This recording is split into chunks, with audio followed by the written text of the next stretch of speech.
Alright, so welcome back to my YouTube channel. Don't forget to like, subscribe, do all that good stuff. And let's get straight into today's video, because in today's video we're actually going to be covering Ultra Skills. Now, if you didn't actually know, in the game you can actually upgrade your character skills. Now, if you didn't know that, don't be ashamed, because I actually didn't know for months into the game that there are actually ways of upgrading your skills. I thought the skills of your characters were just those skills. I actually didn't even know you could actually get ultra skills until like 8 months into the game. I'm not even joking. I had no idea. In order to find the ultra skills, you do have to be in the potential tab right here. So it is in the potential tab. It's not very advertised in this game, so if you don't know about them, you probably have no idea where to even find them in the game. They're actually in this development preview. This is actually a button. I didn't even know this was a button for like 8 months into the game. I'm not even joking. I thought development preview was just, you know, the preview of your development of your potential. I thought it was just showing this. I literally just thought it was just a title there. But if you click on this button right here in the top left, it also tells you a whole heap of stuff. So basically the base stats for each potential level that you're gonna get. Obviously that's the maximum level, so level 10 on each potential level. And then also activating the potential levels at their maximum grants different bonuses. So this one, potential level 1 grants 5%. Alright, so now in potential tier 2, as you can see, the skill effect enhanced right here. This is basically what we're talking about, the ultra skills that you can get for your characters. So if you have potential tier 2 at level 10, you grant these stats, and then you also can enhance the character's passive skill. This is Nami's normal passive skill at level 95, obviously. Raises every friendly crew's control rate by 19.4% and damage resistance by 19.4%. Now, if we look at the other one, as you can see, this one's her ultra version of the skill. So you're actually gaining an extra 5% bonus for the control rate and damage resistance rate. So these effects are absolutely huge in the game. Yeah, so these potential tiers are very important because they actually enhance your character's passives, ultimate ability, and their basic abilities. You're just going to be so much more stronger than your opponent if you have these ultra skills. Obviously, the skills of your characters are extremely important in the game because that's what they use. So yeah, moving forward, moving down to potential tier 3. Obviously, these are the stats you gain from it. This one isn't so great. Tribute up, small skill trigger probability. That's just the probability of using your small skill or your basic ability by 6%. This is by far the worst one, as you'll see when we go down further. Potential level 4 is the basic ability, if I am not mistaken. Yes. So her basic ability is Electrocharge Burst. Deals 174.1% plus 2,850 points of damage, dealing 30% splash damage to surrounding units while absorbing 200 points of rage from the enemy. Nami's ultra skill is actually quite insane. Some of the characters aren't like as insane as some of the characters aren't as insane as some characters. Nami's is actually really good, so you're actually dealing obviously 30% more damage. You're actually dealing 50% splash damage to surrounding units while absorbing 300 rage. And then you're actually absorbing 25% attack and 15% damage rate from the enemies. This is insane boost to Nami. So hers is actually really good. As I said, some characters aren't as insane. They're obviously much better because Ultra Skills, if they weren't better, it wouldn't make any sense for anyone to run them. But yeah, hers is actually quite insane. And then we have Potential Level 5, which gives you the biggest boost for crew rating. 20% HP. That's quite insane. Obviously, you get 2000 attack, and then you get 8.3k HP as well. However, potential level 5 and 6, do keep in mind, are very hard to get, or they're basically a bit of a grind. Because you will see later on when we go over the potential levels that you do need to actually upgrade a wide variety of characters in order to unlock potential tier 5 and 6. Tier 6 obviously is the so-called best one because you're actually upgrading their ultimate ability. So obviously Thunder Tempo, Thunderbolt Zapper deals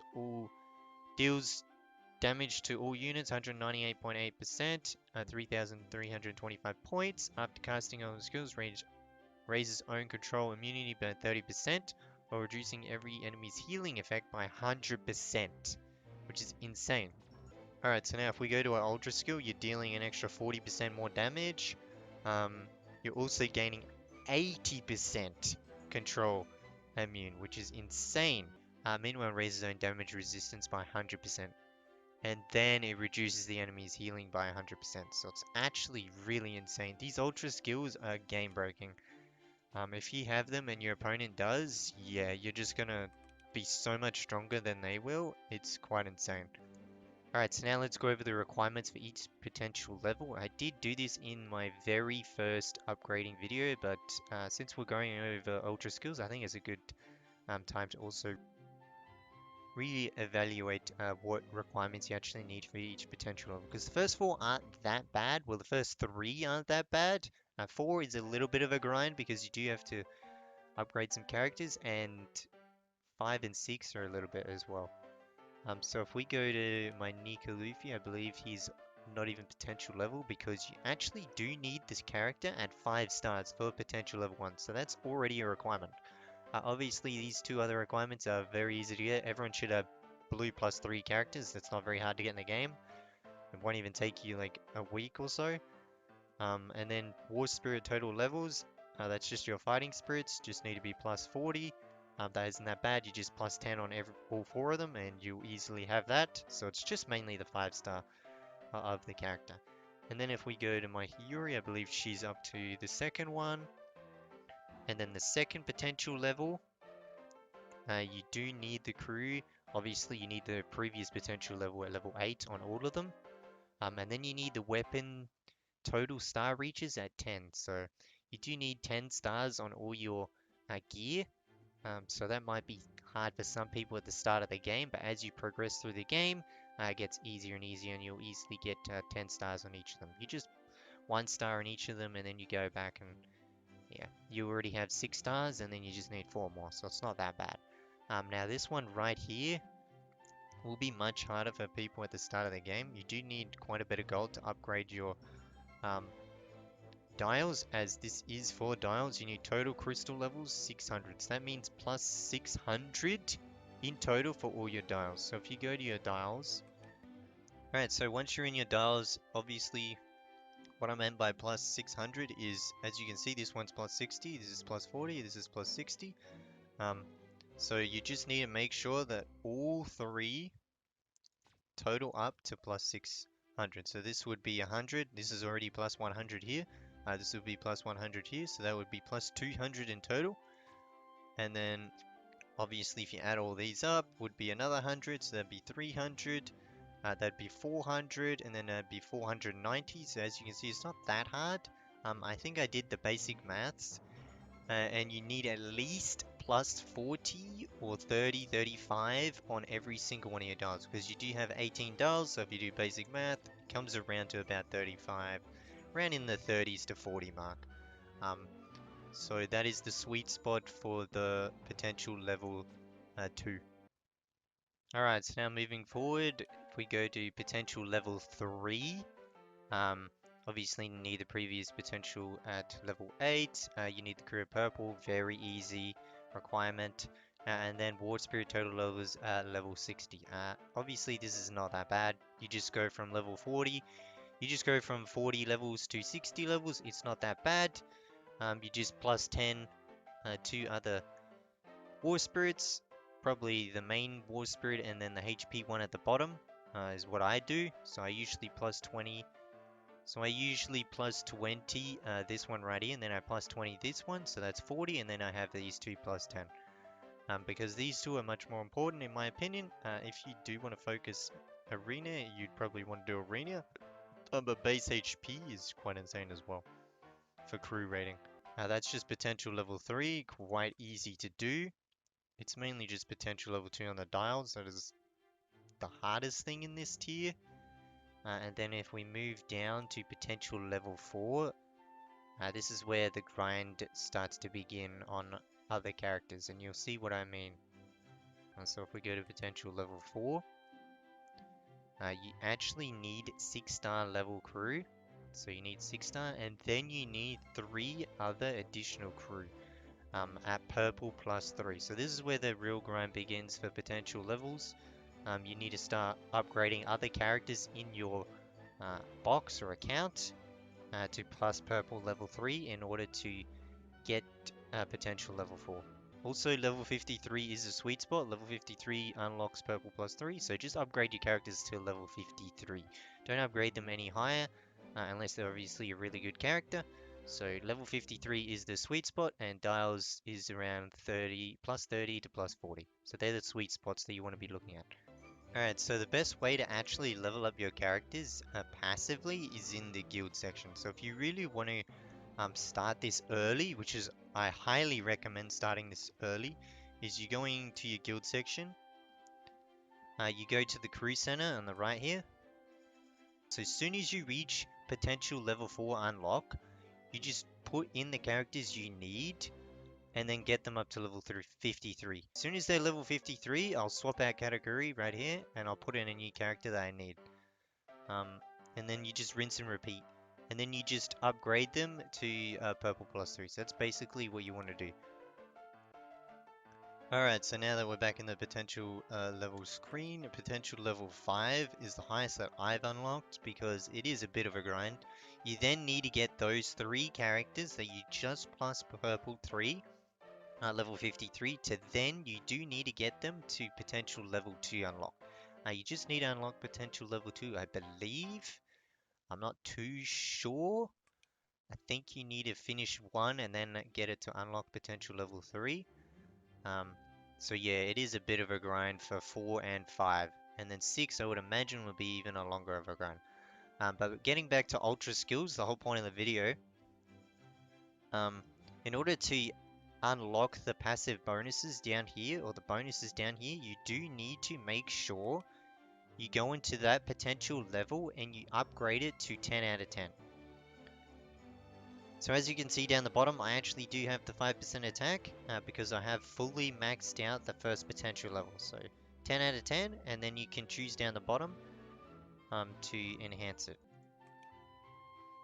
Alright, so now if we go to a potential level 4, which is her basic ability, which is by far the best one out of the first 4 in my opinion, for Nami specifically. If we click on my activation potential, you can see down the bottom you can actually cancel or apply the effect. You don't actually have to use the ultra skill if you don't want to.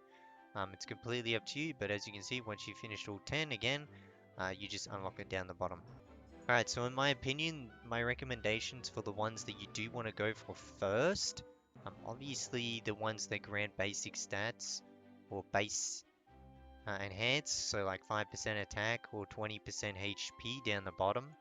But this will be much harder, so I'm